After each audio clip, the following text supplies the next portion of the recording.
Actual में जो neutrino और एंटी न्यूट्रिनो के लिए जो कैलकुलेशन हुए थे, मान लो किसी न्यूक्लियस से बीटा पार्टिकल एमिट होता है, ठीक है, तो फिर इसकी जब काइनेटिक एनर्जी कैलकुलेट की गई कि भाई बीटा पार्टिकल की काइनेटिक एनर्जी कितनी होनी चाहिए, तो मैं यहाँ पे फिर से एक बार और हम डिस्कशन ले रहे हैं यहाँ पे बीटा डीके। तो जब किसी न्यूक्लियस से बीटा पार्टिकल निकलता है एक्स जेड ए, मान ले नेगेटिव बीटा पार्टिकल निकल रहा है, तो जो नया न्यूक्लियस बना इट इज वाई, यहाँ पे चार्ज एक से कम होगा, मास नंबर पे कोई फर्क नहीं आएगा, एंड प्लस आप क्या लिखोगे, क्यू वैल्यू लिखोगे। नॉर्मली न्यूक्लियर रिएक्शन को ऐसे ही लिखते हैं अपन, नेगेटिव बीटा डीके में। तो फिर ये जो न्यूट्रिनो है इसकी बात कहां से आई, तो जब इसके Q value of this nuclear reaction, ये किसके इक्वल आएगा, यहाँ पे Q value of this nuclear reaction is equal to mass of X minus mass of Y plus mass of beta particle into C square, ठीक है ना। So this is the Q value of this nuclear reaction, यही है ना Q value इस nuclear reaction की। इस पे एम एक्स का मतलब क्या हुआ यहाँ पे, this is mass of X nuclei, and M Y का मतलब क्या हो गया यहाँ पे, this is mass of Y nuclei. और बीटा पार्टिकल के मास को मैंने ऐसा लिख ही दिया है, तो वहां पे न्यूक्लियाई लिखने की कोई जरूरत नहीं है। Okay, so this is the Q value of this nuclear reaction beta decay में। यहाँ पे माइनस की जगह पे प्लस भी होगा, it's okay, but Q value आप इसी तरह से कैलकुलेट करोगे, total mass of reactant minus total mass of product nuclei into C square, यही है ना। अरे समझ गए कि नहीं, Q value of this nuclear reaction. तो फिर जब हम इसकी काइनेटिक एनर्जी की बात करें यहाँ पे कि भाई जैसे ये एक्स एक न्यूक्लियाई है, और ये जो एक्स न्यूक्लियाई है जब इससे बीटा पार्टिकल का एमिशन होता है, ठीक है, आप इसको रेस्ट पे मान लेंगे, और जब इससे बीटा पार्टिकल निकला, so this is the beta particle and this is the Y, ये बाय न्यूक्लियाई हो गया, एंड ये है आपका बीटा पार्टिकल। तो by conservation of linear momentum आप क्या लिखोगे इक्वेशन यहाँ पे, कंजर्वेशन ऑफ लीनियर मोमेंटम से, so by conservation of linear momentum, मान लो इसको आपने रेस्ट पे मान लिया है, तो जो लीनियर मोमेंटम आएगा कंजर्वेशन ऑफ लीनियर मोमेंटम से, linear momentum of parent nuclei, conservation of linear momentum मतलब mx into 0 is equals to py plus p of beta particle. So this implies that py is equals to minus of p of beta particle, और beta particle का जो mass है, mass of beta particle is much less then mass of bye nucleus.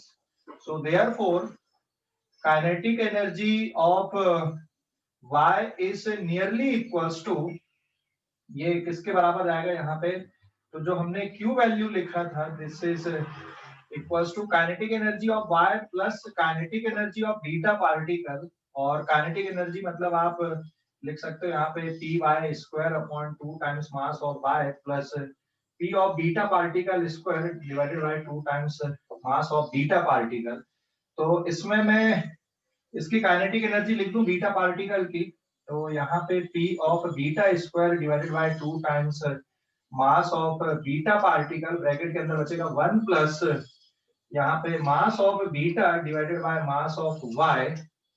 So this is the kinetic energy of beta particle. इस page का screenshot लो पहले जल्दी से, थोड़ा से और कैलकुलेशन जल्दी से स्क्रीनशॉट ले लो, जल्दी से थोड़ा से और कैलकुलेशन जल्दी से स्क्रीनशॉट ले लो। सर वहाँ पे z+1 आएगा y में, हाँ सॉरी, ये Z+1, ठीक है। स्क्रीनशॉट लो इस पेज का ना। ये सर।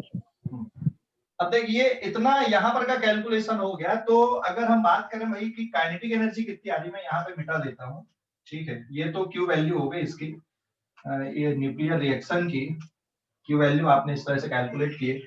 तो ये क्या है यहाँ पे, kinetic energy of beta particle, so therefore kinetic energy of beta particle is nearly equals to, इसके बराबर यहाँ पे क्यू वैल्यू, और ये वाले टर्म से आप यहाँ पे इसको डिवाइड कर दोगे, whole divided by 1 plus mass of beta upon mass of Y, तो nearly mass of Y upon mass of Y plus mass of beta particle into Q value.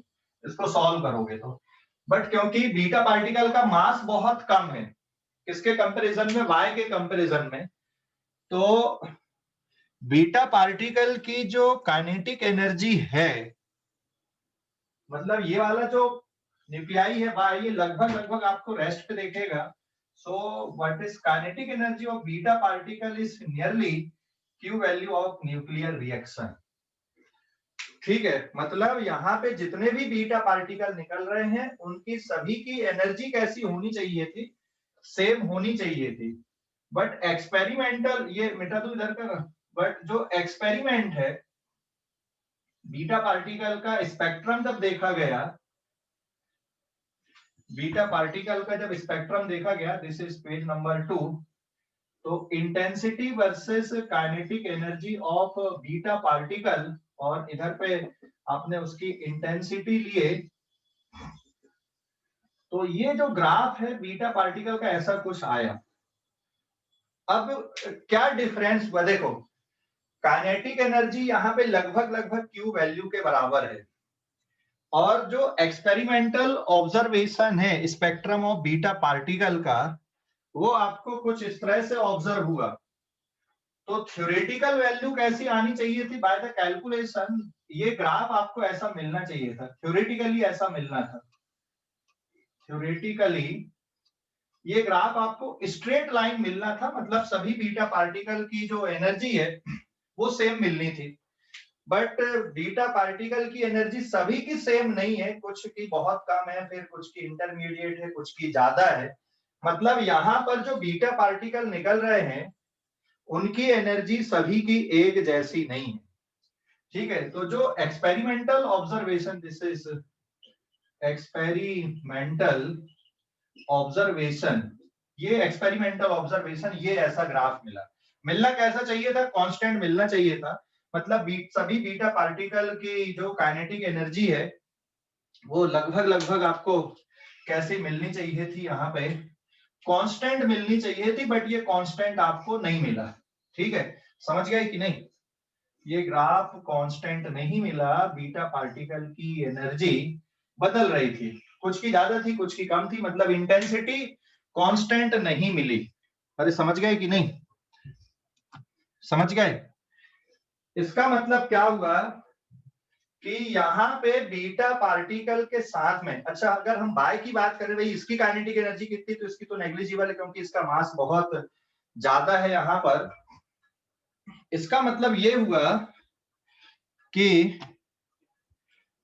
यहाँ पे कोई ना कोई पार्टिकल और मिसिंग है, ये न्यूक्लियर रिएक्शन कंप्लीट नहीं है, क्योंकि यहाँ पे एनर्जी का जो शेयर है वो किसी और पार्टिकल के साथ में आ रहा है। तो इस तरह से फिर यहाँ पे किसकी डिस्कवरी हुई, यहाँ पे एंटी न्यूट्रिनो की डिस्कवरी हुई। So now the Q value is basically kinetic energy of Y plus kinetic energy of beta particle plus kinetic energy of anti neutrino. तो जो न्यूक्लियर रिएक्शन है वो इस तरह से कंप्लीट हुआ है, जो कि इस स्पेक्ट्रम को प्रॉपर तरीके से एक्सप्लेन कर रहा था। मतलब जो क्यू वैल्यू है वो सभी में बराबर बराबर, सॉरी क्यू वैल्यू आप इस तरह से लिख सकते हो क्योंकि इसकी काइनेटिक एनर्जी नेग्लिजिबल है। So there is a kinetic energy of beta particle, ये वाली वैल्यू को आप नेग्लिजिबल मान सकते हो। So it is kinetic energy of beta particle plus kinetic energy of neutrino या एंटी न्यूट्रिनो। तो काइनेटिक एनर्जी ये दोनों में बढ़ रही थी, मतलब ये जो न्यूक्लियर रिएक्शन है विदाउट एंटी न्यूट्रिनो ये कंप्लीट नहीं, ये एक्सपेरिमेंटल ऑब्जर्वेशन शो कर रहे थे और इस तरह से न्यूट्रिनो या एंटी न्यूट्रिनो के बारे में साइंटिस्टों को पता चला था। तो what is the maximum kinetic energy, तो ये जो वैल्यू है basically it is maximum kinetic energy of beta particle. ठीक है, this is maximum kinetic energy of beta particle है। मान लो किसी न्यूक्लियर रिएक्शन में जैसे यहाँ पर 100 मेगा इलेक्ट्रॉन वोल्ट की एनर्जी रिलीज हो रही है सपोज, तो फिर ये आपस में बढ़ रही है। तो अगर मान लो यहाँ पे बीटा पार्टिकल की kinetic energy 100 mega electron volt है तो एंटी न्यूट्रिनो की एनर्जी 0 है। लेकिन अगर मान लो यहाँ पे मैं लिख दूं कि if kinetic energy of neutrino is 40 mega electron volt, so therefore kinetic energy of beta particle is 60 mega electron volt। ठीक है, एंड अगर मैं kinetic energy of beta particle maximum value ले लूं जो कि क्यू वैल्यू के बराबर है 100 मेगा इलेक्ट्रॉन वोल्ट, तो kinetic energy of anti neutrino is nearly 0। ठीक है, तो एक्चुअल में जो एनर्जी रिलीज होती इस न्यूक्लियर रिएक्शन में it is shared by beta particle and neutrino. मतलब सिर्फ बीटा पार्टिकल अकेला नहीं निकलता, यहाँ पे क्या भी साथ में निकलता है, न्यूट्रिनो भी साथ में निकलता है। तो ये ध्यान रखना, बहुत इंपॉर्टेंट कॉन्सेप्ट है ये। ठीक है, इस पेज का स्क्रीनशॉट ले लो, बुक में आपको ये नहीं मिलेगा इस तरह से एक्सप्लेनेशन की आप इस न्यूक्लियर रिएक्शन में एंटी न्यूट्रिनो का क्या रोल है। ठीक है, समझ गए इतना? अरे समझ गए? हेलो, समझ गए कि नहीं? समझा सर। स्क्रीनशॉट ले लो इस पेज का। तो ये न्यूक्लियर रिएक्शन जो भी है ना बीटा एमिशन में, बिना एंटी न्यूट्रिनो के कंप्लीट नहीं है, या न्यूट्रिनो के बगैर कंप्लीट नहीं है, जो 2 बीटा डी के होते हैं आपके। ठीक है, तो काइनेटिक एनर्जी का जो शेयर है वो दोनों में बढ़ता है या शेयरिंग होती है एनर्जी का।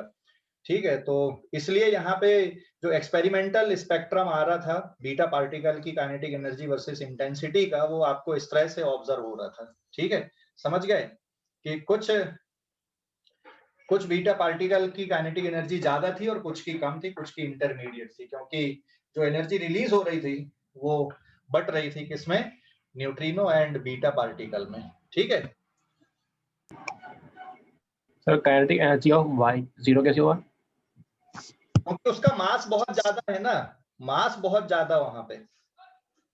नहीं समझा? मान लो तुम बस से जा रहे हो और तुम बस के अंदर बैठे हो, बस चल रही है, बस से अगर आप कूद भी जाओगे तो बस के मास में कोई फर्क पड़ेगा क्या? उसकी काइनेटिक एनर्जी में कोई फर्क पड़ेगा क्या वहां पे? समझ गया योजित? तो सर 0 तो नहीं हुआ ना वो फिर? 0 नहीं है, नियरली यार, बहुत कम आएगा ना भाई, 0 थोड़ी होगा, पर थोड़ा सा तो फर्क पड़ेगा ना। लेकिन देख यहाँ पे जब तुम इसकी बात करेगा, जैसे काइनेटिक एनर्जी ऑफ वाई अगर लिखेगा तो ये वाली इक्वेशन में जैसे यहाँ एम बाय आया है, तो mass of beta divided by mass of Y plus mass of beta into Q value लिखेगा ना। समझ गया योजित? हाँ सर। ये वाली इक्वेशन से देख, ये के बीटा लिखा, तू अगर के वाई लिखेगा तो यहाँ पे मास ऑफ बीटा आएगा, और मास ऑफ बीटा बहुत छोटा है ना, किसके? ये इलेक्ट्रॉन है और ये न्यूक्लियस है। वैसे भी इलेक्ट्रॉन का जो मास होता है वो तो प्रोटॉन से वैसे भी बहुत कम होता है। समझ गया कि नहीं? तो ये इलेक्ट्रॉन है और ये न्यूक्लियस है, तो न्यूक्लियस के कंपैरिजन में यहाँ पे जो मास है, mass of Y is much greater than that of beta particle, तो इसकी काइनेटिक एनर्जी वैसे ही बहुत कम हो जाएगी। समझ गया? जैसे अगर ये यहाँ पे 100 मेगा इलेक्ट्रॉन वोल्ट की एनर्जी रिलीज हो रही है तो इसमें काइनेटिक एनर्जी कितनी आएगी? 1 मेगा इलेक्ट्रॉन वोल्ट या इवन उससे भी कम रहेगी। ठीक है, तो जो बाकी की 99% एनर्जी है वो इन दोनों में शेयर होगी, beta particle and anti neutrino में। ठीक है, समझ गए? ओके, अभी स्क्रीनशॉट ले लो इस पेज का। आगे बढ़ते हैं अपन अब।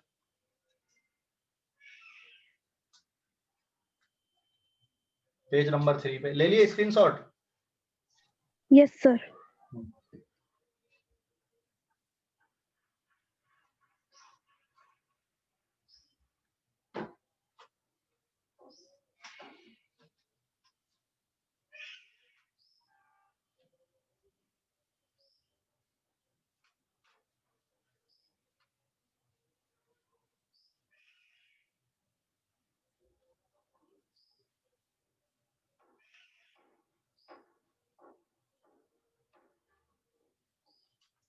then gamma decay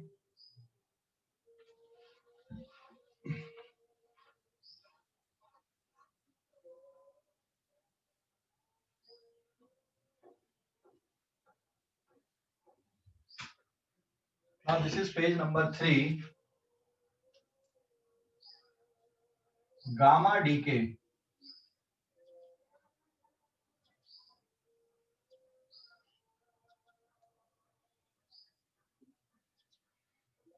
ठीक है देखो जो गामा डीके होता है तो जब किसी न्यूक्लियस से गामा पार्टिकल का एमिशन होता है एनर्जी रिलीज होगी बट इस पे ना तो चार्ज पे और ना ही मास पे कोई फर्क पड़ता है तो gamma particle is a electromagnetic radiation gamma particle क्या है इलेक्ट्रोमैग्नेटिक रेडिएशन है तो जब गामा पार्टिकल एमिट होता है तो मास नंबर और चार्ज में कोई फर्क नहीं पड़ता है ध्यान रखना ये क्यों होता है एक्चुअल में गामा डी के जब भी कोई न्यूक्लियर रिएक्शन होता है ठीक है तो न्यूक्लियस अपनी एक्साइटेड स्टेट पे आता है जैसे मान ले एक्स न्यूक्लियस से एक्स जेड ए से मान ले कौन सा न्यूक्लियस निकला अल्फा पार्टिकल निकला तो यहाँ पे क्या आएगा Z-2 A-4 और ये जो न्यूक्लियस है ये कौन सी स्टेट पे रहेगा एक्साइटेड स्टेट पे रहेगा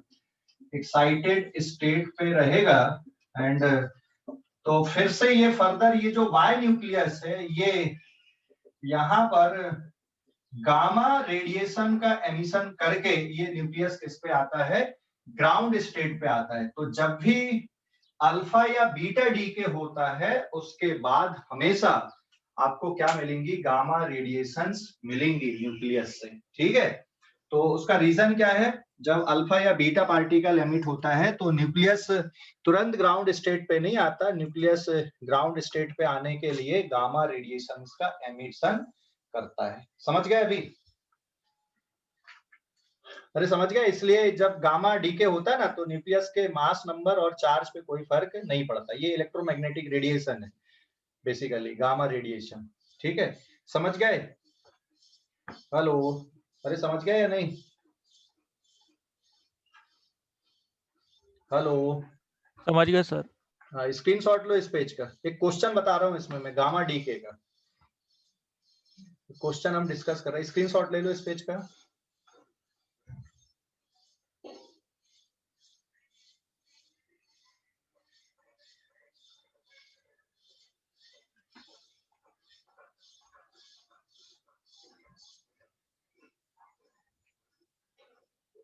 देख एक मैं यहाँ पे एक गामा डी के एक रिएक्शन लिख रहा हूँ मिटा दूं इसको अरे मिटा दूं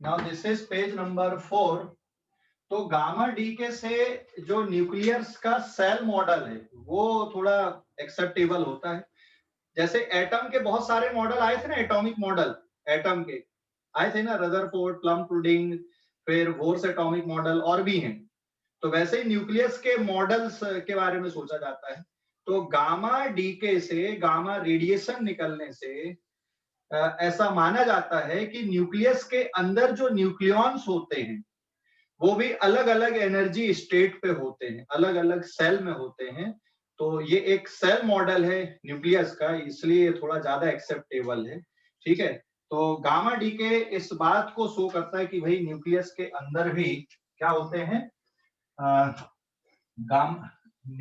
एनर्जी स्टेट्स होती हैं न्यूक्लियॉन्स की तो एक कोबाल्ट 2760 जब किस पे कन्वर्ट होता है निकल 28 एंड 60 में कन्वर्ट होता है तो यहाँ पे दो गामा फोटोन निकलते एक गामा 1 एंड एक गामा 2 और यहाँ पे एक बीटा पार्टिकल भी निकल रहा है that is positive beta particle negative है positive is minus beta particle and neutrino anti neutrino बराबर है अभी 28 - 1 27 बराबर है तो इसमें जो दो गामा फोटोन निकलते हैं, एक की एनर्जी है 1.17 मेगा इलेक्ट्रॉन वोल्ट और दूसरे की जो एनर्जी होती है 1.33 मेगा इलेक्ट्रॉन वोल्ट होती है।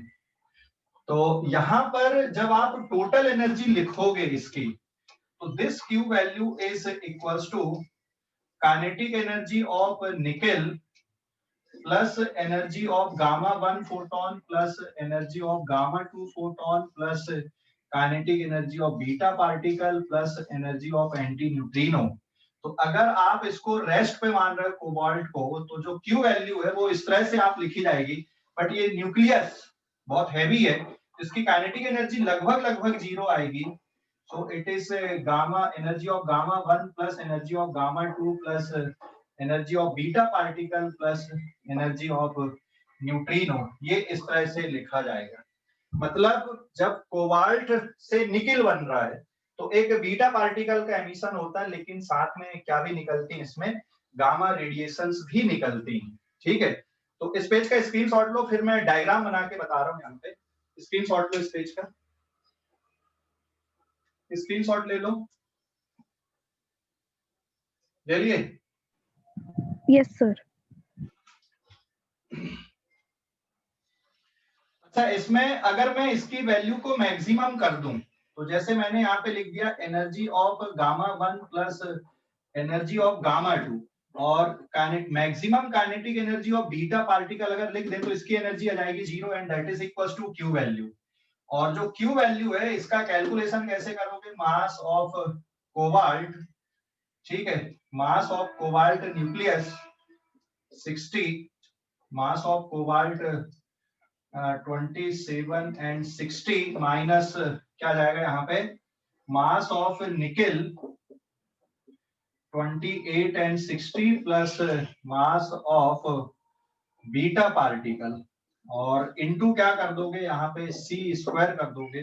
तो इस तरह से आप इस न्यूक्लियर रिएक्शन की क्यू वैल्यू कैलकुलेट करोगे और जो क्यू वैल्यू है वो फिर आप इस तरह से आएगी जो एनर्जी के फॉर्म में है। तो ये इक्वेशन ऐसी बनेगी। ठीक है, एंड यहाँ पे अगर आप डायग्रामेटिकली देखोगे तो ये माना जाता है कि भाई न्यूक्लियस के अंदर भी एनर्जी लेवल होते हैं। जैसे ये यहाँ पर मैंने ये लिख दिया, this is the energy level of nickel nuclei, ठीक है, और इधर पे मैंने ले लिया यहाँ पे कोबाल्ट 27 एंड 60। तो यहाँ से जब बीटा पार्टिकल का एमिशन हो रहा है तो ये ग्राउंड स्टेट और फिर यहाँ से अगर ये आ रहा है तो एक गामा रेडिएशन यहाँ पे, एक गामा फोटोन यहाँ पे ये निकल रहा है ऐसा। और ये जो कोबाल्ट है फिर निकिल में कन्वर्ट हो रहा है फॉलोड बाय 2 गामा रेडिएशन। तो बीटा पार्टिकल तो एमिट हो ही रहा है और साथ में यहाँ पे क्या भी एमिट हो रहा है, यहाँ पे गामा रेडिएशन भी एमिट हो रही है, ये दो। तो पहले वाली की एनर्जी कितनी है? 1.17 मिलियन इलेक्ट्रॉन वोल्ट। मतलब ये दो एनर्जी लेवल का जो डिफरेंस है वो ये वाला आएगा। मतलब मैं यहाँ पे एनर्जी लेवल लिख दूं, जैसे ये है आपका E1, ये है E2 and this is E3। तो ये जो गामा 1 है ना, E1 minus sorry E3 minus E2 is equals to energy of this gamma 1 photon. और यहाँ पे दूसरा ये वाला जो एनर्जी लेवल है E2 minus E1, so this is energy of gamma 2 radiation. आप इससे इनकी फ्रीक्वेंसी कैलकुलेट कर सकते हो और इसी से आप SC बाई लैम्डा 1 से इनकी वेवलेंथ भी कैलकुलेट कर सकते हो कि गामा 1 की वेवलेंथ कितनी है और गामा 2 की वेवलेंथ कितनी है। तो ये कैलकुलेशन ऐसे होते हैं, मतलब न्यूक्लियस के अंदर भी एनर्जी लेवल होते हैं। ठीक है, स्क्रीनशॉट ले लो इस पेज का, ये वही पेज है पुराने वाला है, स्क्रीनशॉट ले लो। तो कैलकुलेशन समझ गए?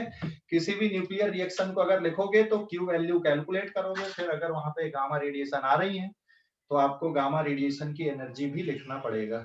ठीक है, समझ गए? हेलो, अरे समझ गए या नहीं? समझ गए सर। स्क्रीनशॉट डालो जल्दी से।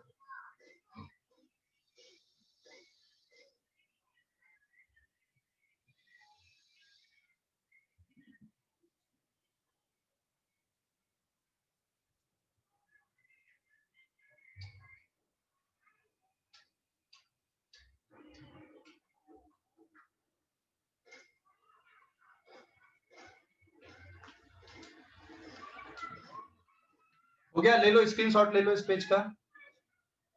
हो गया सर।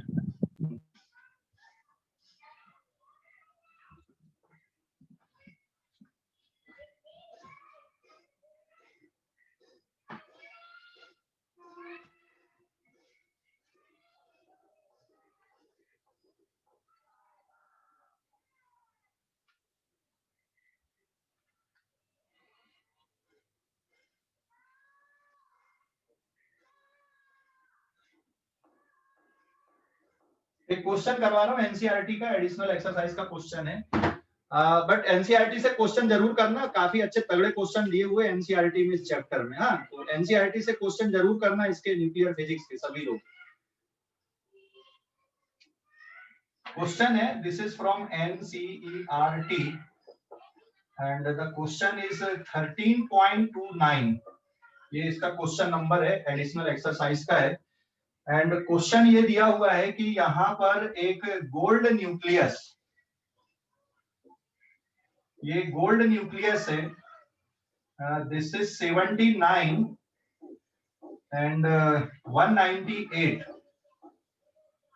और ये जो गोल्ड न्यूक्लियस है, ये इस तरह से यहाँ पे एनर्जी लेवल दिए हुए हैं। ये इसका energy level 1.088 mega electron volt और यहाँ पे है 0.412 मेगा इलेक्ट्रॉन वोल्ट, और ये ग्राउंड एनर्जी को आप 0 मान सकते हो। और ये बन रहा है मरकरी 80 एंड 198। और इसमें दो बीटा पार्टिकल निकल रहे हैं। एक बीटा पार्टिकल ये है बीटा 1, ये एक बीटा पार्टिकल है, ठीक है। This is beta 1 minus sign, -1 charge इस पे आप लिख सकते हो। So this is first beta particle, और एक बीटा पार्टिकल है सर, ठीक है। This is second beta particle. तो यहाँ पे 3 गामा फोटोन, अगर मान लो बीटा 1 निकला तो देयर आर 3 पॉसिबिलिटीज। एक ये वाले गामा फोटोन निकलने की है, या तो डायरेक्ट यहां से यहां तक आ जाए, सो दिस इज गामा 2, या फिर यहां से निकलने के बाद यहां पर एक और ट्रांजिशन हो, सो दिस इज गामा 3।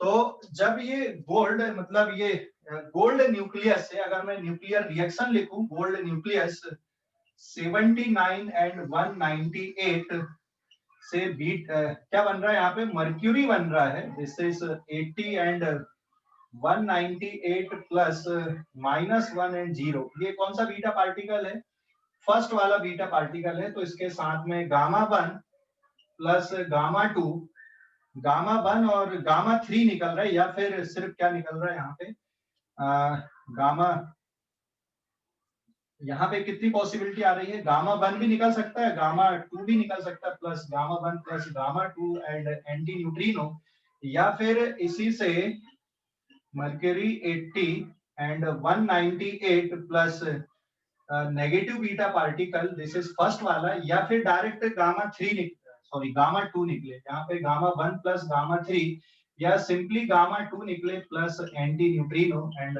साथ में आप एनर्जी लिखोगे, या फिर यहाँ पे सिर्फ ये वाला निकले, तो mercury 80 198 plus negative beta particle, ये सेकंड वाला अगर निकल रहा है तो सिर्फ एक ही गामा रेडिएशन निकलेगी, gamma 3 plus anti neutrino plus Q value. तो गोल्ड जब मर्क्यूरी में कन्वर्ट होता है तो या तो इस तरह से, अगर मान लो यहाँ पे फर्स्ट वाला बीटा पार्टिकल निकला तो 3 फोटोन निकल सकते हैं। तो गामा 1 निकले, उसके बाद कौन सा निकले आपका, गामा 3 निकले, कंफ्यूजन नहीं है ना। दिस इज गामा 3, सपोज ये गामा 3 और ये कौन सा वाला ले लूं मैं, यहाँ पे गामा 2 ले लूं, तो यहाँ पे गामा 1 प्लस गामा 2, या फिर सिंपली गामा 3, या फिर यहाँ पे कौन सा निकलेगा, सिर्फ गामा 2 निकलेगा। तो या तो इस तरह से ये न्यूक्लियर रिएक्शन ऑब्जर्व होता है, या इस तरह से होता है, या इस तरह से ऑब्जर्व होता है। मतलब जब गोल्ड से मर्क्यूरी बनता है, एक नेगेटिव बीटा पार्टिकल एमिट होता है, तो ये न्यूक्लियर रिएक्शन इस तरह से ऑब्जर्व होता है ना। तो इस तरह की पॉसिबिलिटी इसमें हो सकती है, समझ गए। या तो 2 अलग अलग फोटोन निकले, या एक ही निकले, या दूसरे टाइप का बीटा पार्टिकल निकले और ये वाला गामा फोटोन निकले। बट यहाँ पे देखोगे अगर ये निकल रहा है तो यहाँ पे इस बीटा पार्टिकल की काइनेटिक एनर्जी अलग आएगी, इसकी अलग आएगी और इसकी एनर्जी अलग आएगी, ठीक है ना। तो तीनों बीटा पार्टिकल की काइनेटिक एनर्जी अलग अलग है एंड गामा रेडिएशन भी अलग अलग यहाँ पे ऑब्जर्व होती है। तो ये प्रैक्टिकली देखा गया है और उसी एक्सपेरिमेंट को या उसी न्यूक्लियर रिएक्शन को मैंने यहाँ पे मेंशन किया है। और अगर आपको बीटा पार्टिकल की काइनेटिक एनर्जी कैलकुलेट करना है कि भाई what is the kinetic energy of beta particle, तो ये कितना आएगा, ठीक है। बीटा पार्टिकल की काइनेटिक एनर्जी कितनी आएगी, हाँ, बीटा पार्टिकल की काइनेटिक एनर्जी कितनी आएगी, अगर ये कैलकुलेट करना आपको, तो सबसे पहले आपको Q वैल्यू निकालना। This is mass of gold nucleus minus mass of mercury plus mass of beta particle into क्या कर दोगे, C स्क्वायर कर दोगे, तो इससे क्या निकलेगा, आपका Q वैल्यू निकलेगी। और उसके बाद फिर आप बीटा पार्टिकल की काइनेटिक एनर्जी बता सकते हो। अगर ये वाला ट्रांजिशन हो रहा है तो उसमें इतनी एनर्जी को कम करना है, उसके बाद आपको काइनेटिक एनर्जी बताना है। तो मैं यहाँ पे इनकी वैल्यू लिख देता हूँ। मास ऑफ गोल्ड न्यूक्लियस कितना है, इसका मास दिया हुआ है 197.1 मिनट। पहले स्क्रीनशॉट ले लो फिर मैं बता रहा हूँ। ये कौन सा पेज आएगा, ये 5E की कौन सा है, हेलो कौन सा पेज है ये, हेलो 5th ही है। 5 है ना, हाँ ठीक है। स्क्रीनशॉट लो इस पेज का, स्क्रीनशॉट ले लो जल्दी से। ले लिया सर स्क्रीनशॉट।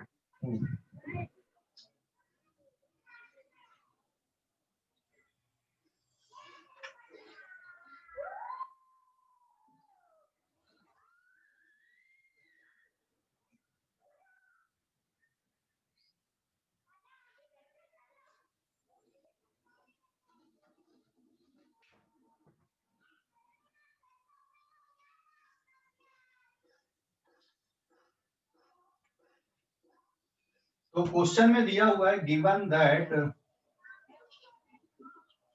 एटॉमिक मास, ठीक है ना, एटॉमिक मास दिया हुआ है, atomic mass of gold nucleus AU 79 and 198, इसका एटॉमिक मास दिया 197.968233 यूनिट। और मास ऑफ, ये भी एटॉमिक मास है मर्क्यूरी न्यूक्लियस का Hg 80 एंड 197.667 यूनिट, ठीक है। ये इनके एटॉमिक मास दिए हुए, ये न्यूक्लियर मास नहीं है, ये एटॉमिक मास है। मतलब आपको कैलकुलेशन करते टाइम किसके मास को हटाना पड़ेगा, यहां पर से किसके मास को हटाना पड़ेगा, इलेक्ट्रॉन्स। हाँ, इसमें 79 इलेक्ट्रॉन के मास को हटाना है और इसमें से आपको 80 इलेक्ट्रॉन के मास को हटाना है। तो देखो यहाँ पे मैं Q वैल्यू का जब कैलकुलेशन हम कर रहे हैं, so mass of AU -79 into mass of electron, तो ये एटॉमिक मास हो गया इसका।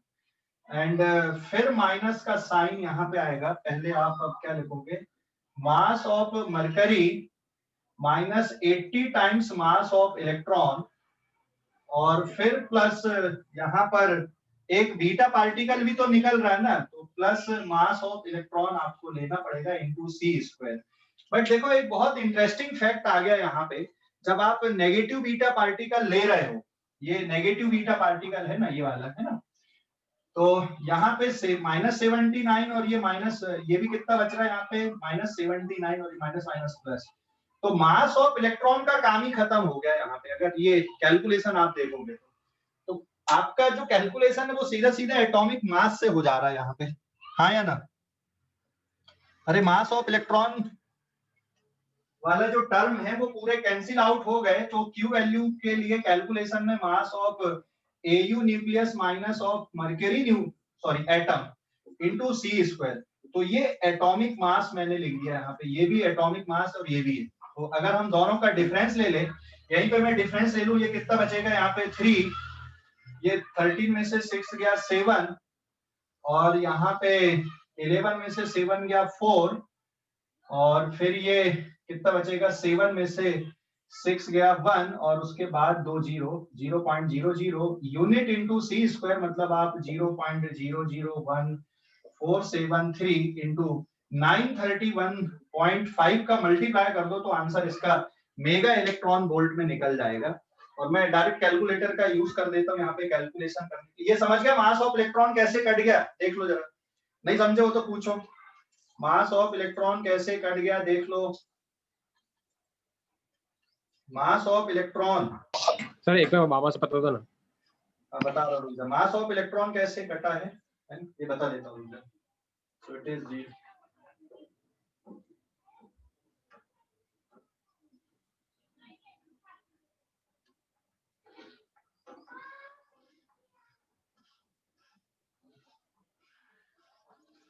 ये आता बेटा यहाँ पे टोटल कैलकुलेशन 1.3721, 3 ही डिजिट तक चाहिए, mega electron volt.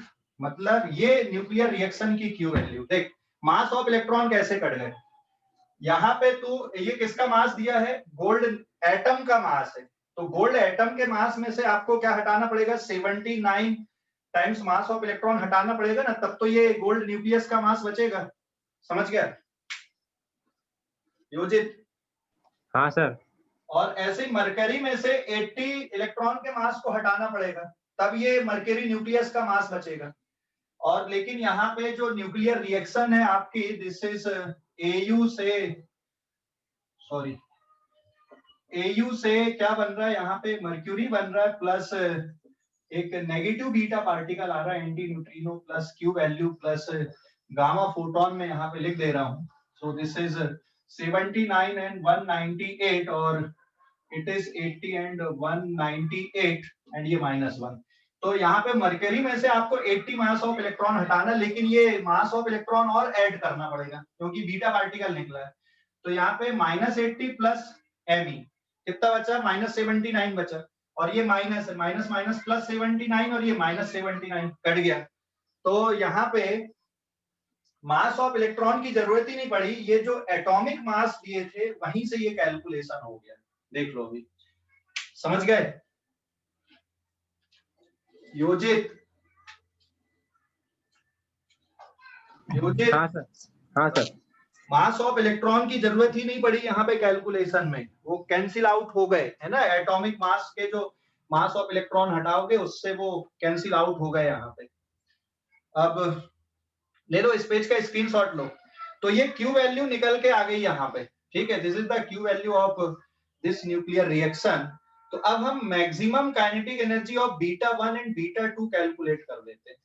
What is the maximum kinetic energy of beta 1 and beta 2? ठीक है, ले लिए स्क्रीनशॉट? सर ये पेज नंबर 6 है। हाँ 1 minute. So this is page number 6, जल्दी से ले लो स्क्रीनशॉट, ले लो इस पेज का। हो गया सर। हो गया।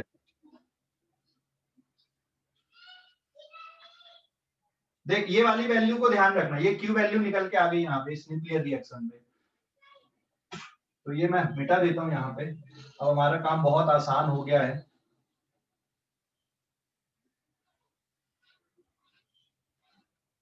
This is page number 7। अब 7 है।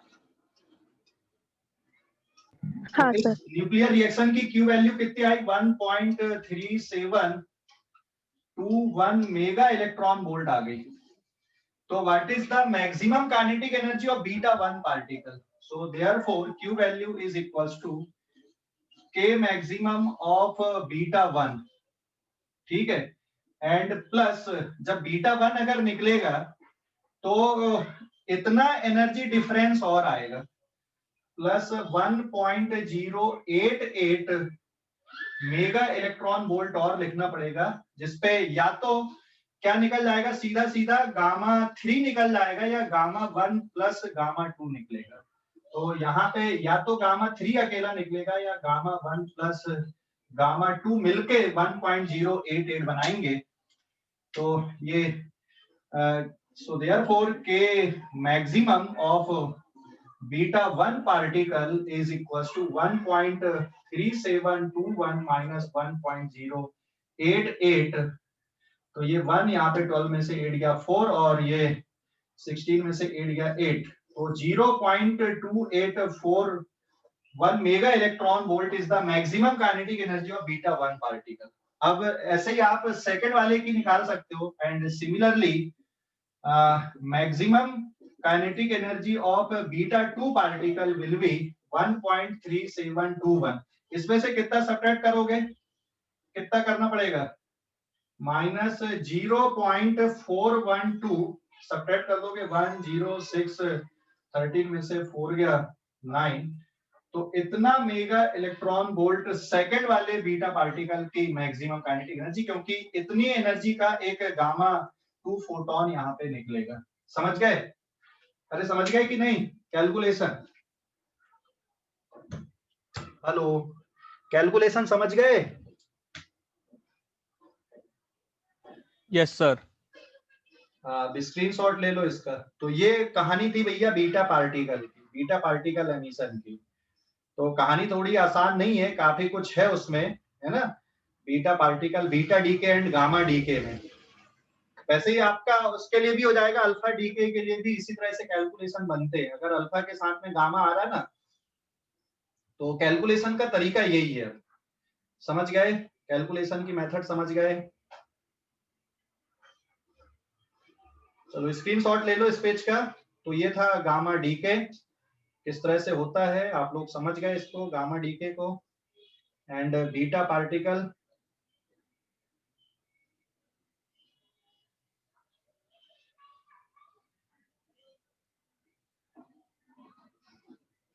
हो गया सर।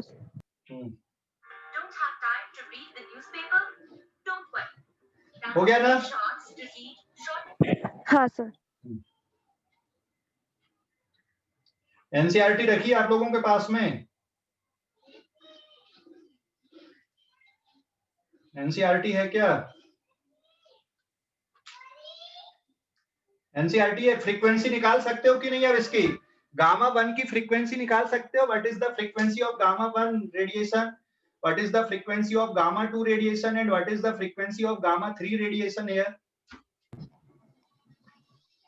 अरे गामा 1 की फ्रीक्वेंसी, गामा 2 की एंड गामा 3 की फ्रीक्वेंसी। हाँ सर निकाल सकते हैं। हाँ, गामा 1 की निकालना मतलब ये एनर्जी डिफरेंस लेना है, गामा 2 की निकालना तो ये लेना है, और गामा 3 मतलब ये टोटल 1.088। तो इसको किससे इक्वेट कर दोगे? एच एफ से इक्वेट कर दोगे, और वेवलेंथ निकालना तो एच सी बाई लैम्डा से इक्वेट कर दोगे। ठीक है? अरे ठीक है सर बीटा की जो अपनी को निकाले काइनेटिक एनर्जी उससे करेंगे ना? किसके किसके? बीटा के लिए।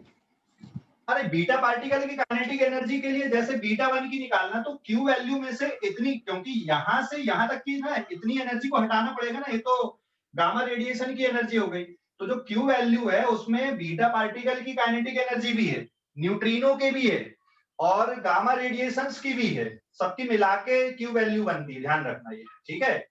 यहाँ पे जो एनर्जी आएगी वो सभी की रहेगी, लेकिन मैंने यहाँ पे के मैक्सिमम लिख दिया, बीटा पार्टिकल की मैक्सिमम काइनेटिक एनर्जी लिख दिया मैंने यहाँ पे।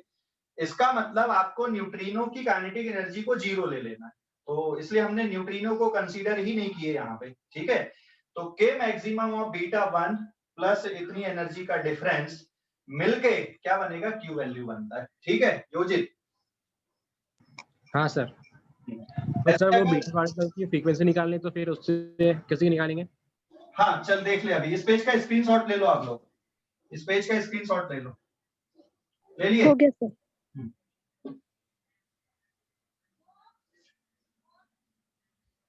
जैसे यहाँ पे आपने ये क्यू वैल्यू लिखा, अगर मैं एंड ऐसा लिख दूं Q value is equal to K maximum of beta 2 plus कितना एनर्जी डिफरेंस लिखना पड़ेगा? 0.412 मेगा इलेक्ट्रॉन वोल्ट। तो ये किसकी एनर्जी है? गामा टू की एनर्जी है यहाँ पे, क्योंकि यहाँ पे सिर्फ गामा टू निकलेगा, this is gamma two photon.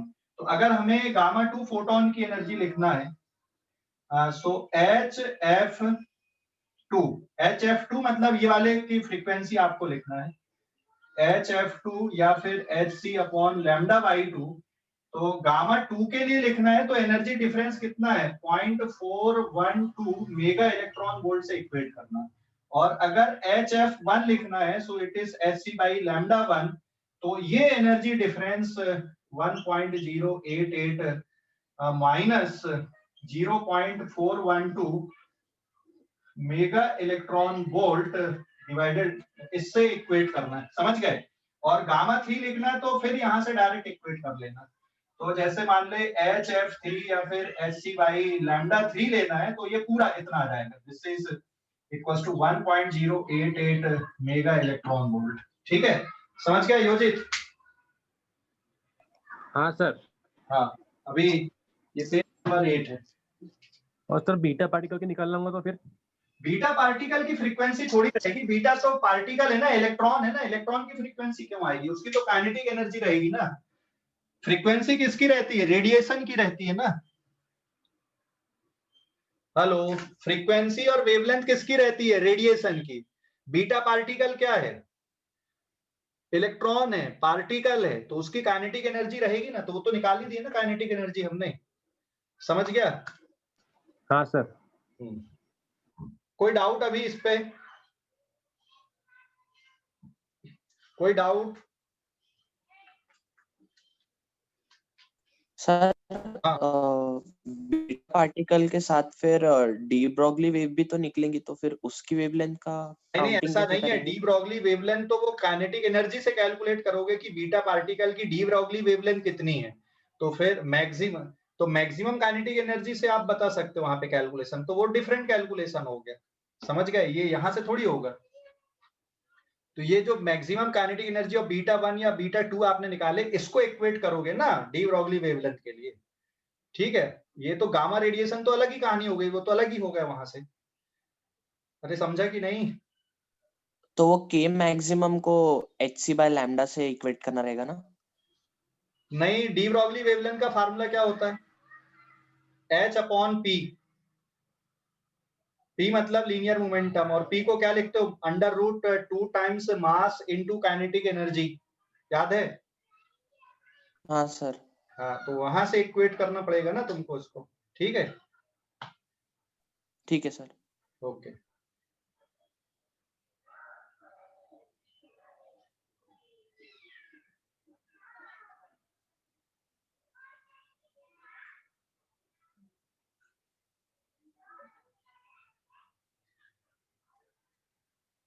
Clear हो गया इतना?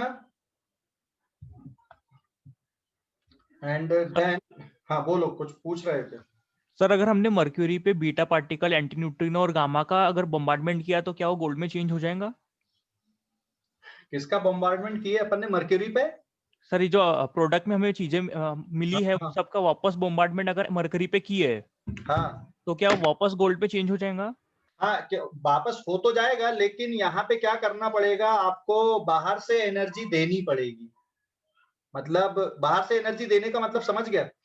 हाँ सर, जो रिलीज ये हुई है उतनी वापस अप्लाई जो करनी क्यू पड़ेगी। वैल्यू है, जितनी एनर्जी रिलीज हुई, तो ये जो न्यूक्लियर रिएक्शन ये तो स्पॉन्टेनियस हो गया आपका, मतलब ऑटोमेटिकली हो रहा है ये, है ना। गोल्ड 79 198 ये रेडियो एक्टिव है, कुछ स्टेबल वाले भी होगा इसका। हाँ, तो ये रेडियो एक्टिव है, ये न्यूक्लियर रिएक्शन स्पॉन्टेनियस है यहाँ पे। तो वापस अगर तुमको मरकरी से गोल्ड बनाना है तो मरकरी पे आपको नेगेटिव बीटा पार्टिकल की बॉम्बार्डिंग करनी पड़ेगी, मतलब बहुत एनर्जेटिक बीटा पार्टिकल को डालना पड़ेगा उस पे, तो फिर वो गोल्ड में कन्वर्ट हो सकता है। मतलब 1.3721 मिलियन इलेक्ट्रॉन वोल्ट के बराबर की एनर्जी और देनी पड़ेगी बाहर से, तब वो गोल्ड में कन्वर्ट होगा। ठीक है, समझ यस गया? सर। बट बाहर से देनी पड़ेगी। ये जो न्यूक्लियर रिएक्शन देख रहे हैं यहाँ पे, ये स्पॉन्टेनियस है, यहाँ पे आपको कुछ नहीं करना पड़ा, खुद ही हुआ ये, है ना, क्योंकि क्यू वैल्यू कैसी मिली है, पॉजिटिव मिली है। ठीक है, यस सर। अभी स्क्रीनशॉट लो इस पेज का, स्क्रीनशॉट ले लो। हो गया सर। हो गया। अब देख, मैं एक बहुत इंटरेस्टिंग न्यूक्लियर रिएक्शन बता रहा हूँ। मतलब एक जब दो पॉजिट्रॉन मिलते हैं तो क्या होता है, गामा रेडिएशन में कन्वर्जन होता है उनका।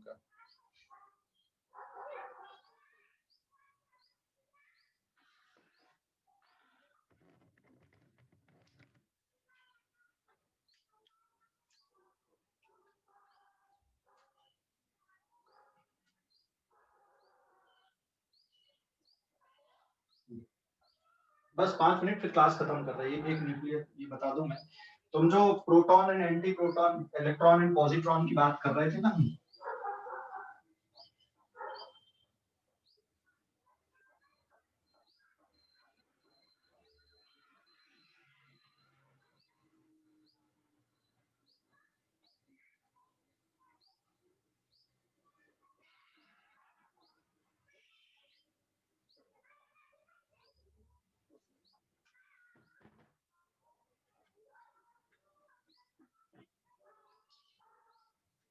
देख, जब दो, एक इलेक्ट्रॉन, एक पॉजिट्रॉन और एक इलेक्ट्रॉन मिलते हैं तो दो गामा रेडिएशन प्रोड्यूस करते हैं ये। और इस प्रोसेस पे कितनी एनर्जी आती है, 1.02 मेगा इलेक्ट्रॉन वोल्ट। मतलब ये इन दो गामा फोटोन की एनर्जी इतनी होती है। मतलब हो सकता है किसी की कम हो किसी की ज्यादा हो, बट ये दोनों मिलकर, जैसे energy of gamma 1 plus energy of gamma 2 अगर आप लिखोगे it is 1.02 million electron volt आएगा। ठीक है, ये एक इलेक्ट्रॉन और एक पॉजिट्रॉन जब मर्ज होते हैं, मतलब negative beta particle and plus positive beta particle जब मर्ज होते हैं तो ये दो गामा फोटोन यहाँ पे बनते हैं और इनकी जो एनर्जी होती है वो इतनी होती है। अब ये एनर्जी आई कहां से, कोई बता सकता है क्या? एनर्जी आई कहां से? ये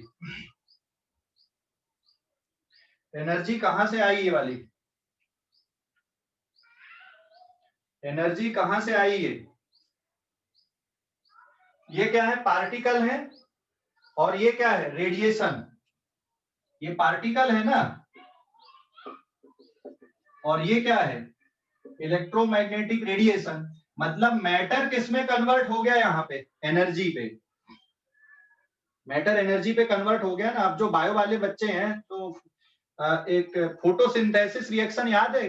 फोटोसिंथेसिस रिएक्शन बायो वाले बच्चों को ज्यादा ध्यान होगा। मान लो ये कोई पौधा है, ये कोई पत्ती है यहाँ पे, तो जो फोटोसिंथेसिस रिएक्शन होती है उसपे इलेक्ट्रोमैग्नेटिक रेडिएशन पड़ती है और फिर इस इलेक्ट्रोमैग्नेटिक रेडिएशन से आपके इलेक्ट्रॉन एंड पॉजिट्रॉन जनरेट होते, मतलब मैटर बनता है। तो आपको जो दिखता है ना कि अर्थ पे ग्रीनरी है या फिर हमारी बॉडी है, ये सब चीजें ये एनर्जी का ही पार्ट है। तो रेडिएशन ही एनर्जी में कन्वर्ट हो रही है। तो इलेक्ट्रॉन पॉजिट्रॉन मिलके रेडिएशन बनाते या दो गामा फोटोन कंबाइन होकर मैटर क्रिएट कर सकते हैं। ठीक है, तो ये दो गामा फोटोन यहाँ पे कन्वर्ट होके मैटर बना लेते या दो मैटर पार्टिकल मतलब इलेक्ट्रॉन एंड पॉजिट्रॉन कंबाइन होके क्या बनाते, यहाँ पे गामा रेडिएशन बनाते। अब हम बात कर लें कि भाई इनकी एनर्जी आई कहां से।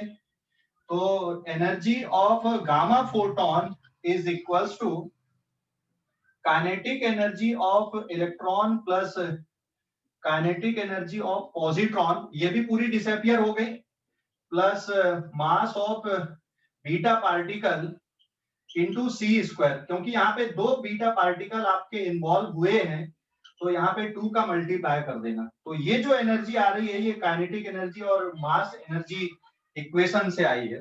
और अगर आप इनको लगभग काइनेटिक एनर्जी बहुत कम मान लो तो ये टर्म आपका नियरली हम 0 कर दें, so it is 2 times mass of beta particle into C square से कैलकुलेट करोगे तो ये वैल्यू इतनी मिलेगी आपको नियरली। ठीक है, समझ गए? अरे समझ गए या नहीं? हेलो, सो गए क्या? समझ गया सर। हाँ, तो ये मैटर है भाई। यहाँ पे मैटर कैसे क्रिएट हो रहा है, रेडिएशन से मैटर कैसे बनता है और मैटर से रेडिएशन कैसे बनती है। तो जो आइंस्टीन ने बोला था मास एनर्जी इक्विवेलेंस, ये पता नहीं उसने कहाँ से ऐसा दिमाग लगाया होगा, बट ये एक्सपेरिमेंटली वेरीफाई हो रही है चीजें, है ना।